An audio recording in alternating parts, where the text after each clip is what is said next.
Une demi-douzaine de camions Fuso bondés de vivres, non-vivres et des médicaments essentiels sont immobilisés dans l'enclos du gouvernorat de province du Nord Kivu. Le gouvernement de la République au chevet des sinistrés du volcan Nyiragongo qui manque de tout après l'éruption du volcan. Le ministre de la Santé publique et chef de la délégation, le docteur Jean-Jacques Mbungani, a mis à la disposition des victimes l'assistance du gouvernement de la République constituée de vivres. Ces gestes remis au gouverneur militaire de la province du Nord Kivu, le lieutenant général Constant Ndima, témoigne de l'attachement du président de la République, Félix Antoine Tshisekedi Tshilombo, à cette population affectée, victime de la furie des Nyiragongo. L'équipe du gouvernement et moi-même remettre un lot important en médicaments et en aliments pour soutenir les personnes vulnérables déplacées à l'issue de l'éruption volcanique du 22 mai. Cela a fortement touché toute la nation congolaise. Raison pour laquelle le chef de l'État, son Excellence Félix Antoine Tshisekedi Tshilombo, ainsi que le chef du gouvernement ont dépêché une équipe gouvernementale ici sur place à Goma. Nous suivons la situation de près et nous vous rassurons que le gouvernement est aux côtés de Goma-Tricien. Julien Paluku Kaongia, ministre de l'Industrie, qui s'exprimait en langue locale, le Kiswahili, a redit la volonté du gouvernement de la République, celle de soulager les victimes. Dans un autre décor, nous sommes à l'hôpital Kieshero. Ici, l'UNFPA et l'OMS ont remis des kits pouvant couvrir les soins de 150 000 personnes, principalement les femmes et les enfants. Ces kits seront prioritairement affectés aux sinistrés de Turunga, Kibati et Munigi, localité du territoire de Nyiragongo, proche de la ville de Goma. Toute cette assistance rentre dans la vision du chef de l'État Félix Antoine Tshisekedi Tshilombo, ici représenté par son directeur de cabinet adjoint, afin de se rapprocher davantage des victimes. Goma, c'est une ville fantôme. Les autorités provinciales viennent d'ordonner l'évacuation de la population puisque le danger est permanent. On ne sait pas ce qui peut arriver dans 24 heures, dans 48 heures, dans 72 heures. Dans ces attributions de protéger les personnes et leurs biens, les autorités provinciales ont annoncé aux alentours de 3 heures du matin l'évacuation de la population, une bonne partie de la population de la ville, pour éviter le risque d'une éventuelle éruption volcanique. Et la population, vous le savez, comme vous le remarquez, est en train de quitter la ville de Goma, direction Sake. D'autres se dirigent vers le Rwanda voisin. En tout cas, on ne sait pas ce qui peut arriver dans 24 heures, dans 48 heures, dans 72 heures.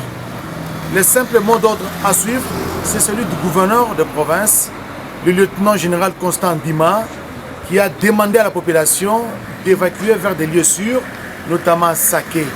Et comme vous le remarquez, c'est le mouvement des véhicules, soit vers le Rwanda, soit vers Sake, et la ville est en train d'être évacuée. C'est que des patrouilles mixtes seront organisées à travers la ville de Goma pour sécuriser les biens, pour sécuriser les maisons, pour sécuriser les magasins.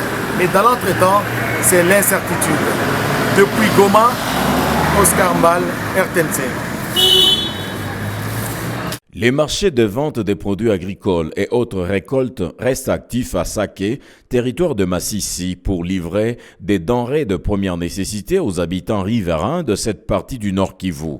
Les boucheries de vente de viande de porc, une des spécialités de cette bourgade, sont toujours en mouvement, y compris le transport en commun entre Goma et Sake par bus. Les vendeurs ambulants de carburant, dit Kadhafi, ont déclaré avoir réussi à se faire des profits lors de l'éruption du volcan, ainsi que les convoyeurs des bus, au regard de la demande ou de la rareté des services que sollicitaient les personnes en déplacement.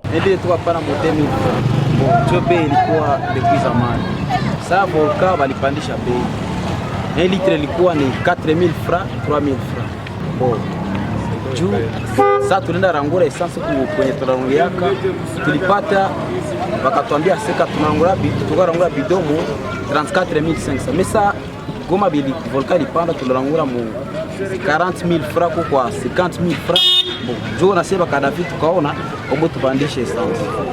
Kwa hii masiku sharudia kwenye fasi yake. Tunaomba leta tusaidie kwanza kufungulia kwanza njia kwa kulete makarbira huko.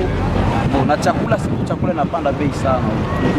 Watusaidie sana kila kitu bashushe kwenye fasi yake. Kwa leo tuko na beba Goma Sake.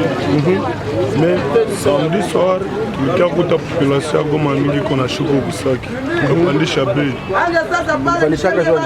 Tukapandisha bei konteni na bei ya karibira. Karibira ilipanda. Aussi à part ile tulikuwa natoka ta 6h nafika Goma 10h région de Tiage. Leo tusharudisha kwa normal 1500 18%. Normalement tunafaa turu tatu, mais les coups doivent faire tano aussi. La bourgade de Saké est l'une des pourvoyeuses des produits agricoles à la ville de Goma. Presque 10 quartiers de Goma sont sans eau et privés d'électricité, situation qui plonge les ménages dans le désarroi. Tout a été réduit en cendres à l'usine de captage d'eau de la régie des eaux locales.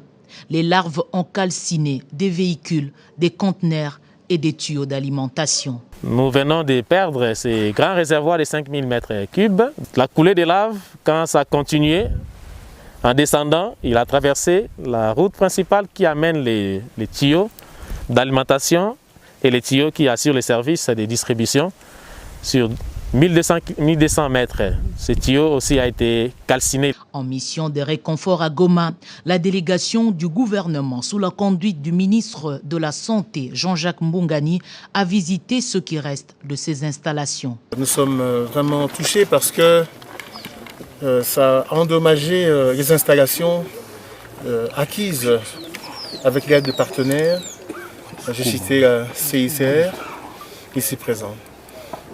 Nous avons l'estimation du coût et au nom du gouvernement, très vite des solutions seront prises pour alléger et soulager les populations en termes de distribution d'eau. En urgence, les responsables locaux de la Régie des eaux ont mis en exécution un plan qui va vite porter des fruits. Dès aujourd'hui déjà, je crois que les quartiers Majengo, Mabanga Nord, Mabanga Sud, et puis Mourara, Katoi, ils pourront avoir de l'eau dans la journée. On a reçu un petit appui en carburant, en gazole pour faire tourner les groupes électrogènes parce que le courant aussi est affecté. Et pour donner un coup de pouce aux initiatives de Goma, à Kinshasa, le ministre des Ressources hydrauliques et électricité, Olivier Mwenze-Moukaleng, a convoqué le directeur général adjoint de la Régie des eaux pour des instructions précises. Nous devons acquérir des gazoles, nous devons réparer, acheter des tuyaux et bien entendu le gros d'investissement, nous attendons l'apport également du gouvernement qui va nous permettre à ce que nous puissions résoudre le problème. Progressivement, Goma va retrouver son équilibre. L'urgence s'impose étant donné que le réseau de distribution d'eau a perdu près de 70% de sa capacité.